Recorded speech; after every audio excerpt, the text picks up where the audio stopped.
After the Fukushima nuclear catastrophe in Japan, a lot of people wondered out loud just what the hell the Japanese were doing, building nuclear power plants along the coast of an area prone to earthquakes and tsunamis. It's as though they were just asking for this to happen. Who could have been so stupid? Surely here in the United States, we're a lot more careful with where we build our nuclear power plants, right? Well, no. This is the Fort Calhoun nuclear plant, just outside Nebraska, just outside Omaha, and no, in Nebraska. And no, it's not supposed to be completely surrounded by water. But I suppose that's what happens when you build a nuclear plant right in the middle of the floodplain of the Missouri River. Floodwaters from the rising Missouri River have settled at 1.5 feet above where the plant sits. And the only thing stopping Fort Calhoun from flooding, just like Fukushima flooded, is a 6-foot-high rubber wall surrounding the plant. But that's not the only nuclear power plant in danger. Just down the river in southeast Nebraska, the Cooper nuclear plant is also on the verge of flooding out. That plant sits at 903 feet above sea level, but on Sunday, floodwaters from the Missouri River peaked at 900.5 feet, meaning just 2.5 feet stood between Nebraska and a Fukushima-like disaster. So yeah, we almost lost Nebraska over the weekend, and yet no one seems to know about it. Back on June 7th, when the floodwaters first started threatening the Fort Calhoun plant, the Nuclear Regulatory Commission received a notification of an unusual event, the lowest level warning on the NRC's 4-stage disaster classification system. No big deal, they said. Keep moving. No droids in this car.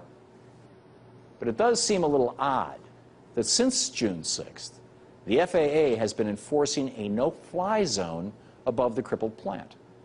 When asked about the no-fly zone, the FAA responded by saying it was put in place for security reasons that we can't reveal.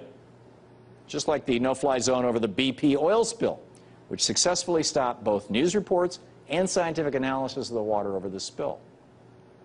You know, whatever's going on in Nebraska, this is a warning that Fukushima could happen here in the United States with very little warning. Not only do we operate nuclear plants in flood basins in Nebraska, but we also have plants built on fault lines in California and in the path of tornadoes in the American Midwest. And for those who are more superstitious, there's the Diablo Canyon power plant in California. It's not only named after the devil, but it also sits on top of an Indian burial ground. So is it really that our nation's nuclear plants are more secure than Japan? Or are we just, so far, really, really lucky? Frankly, I think it's time to stop rolling the dice with nuclear power. In the last decade, Germany built the equivalent of 10 nuclear power plants by putting solar panels on the roofs of hundreds of thousands of homes. And with that renewable power, Germany has announced that they will completely close down every single nuclear plant in their nation. Just last week, voters in Italy took to the polls to reject, by a 95% to 5% margin, a plan to build nuclear power plants in that nation. And in Denmark, a country that, as far back as 1988, banned the construction of nuclear power after Chernobyl, more than 20% of their electricity is generated through wind power. And within a decade, that'll be a half, 50%. Japan has just announced that they're ditching nuclear power. Fairly obvious reasons. The Swiss have announced no more new nukes.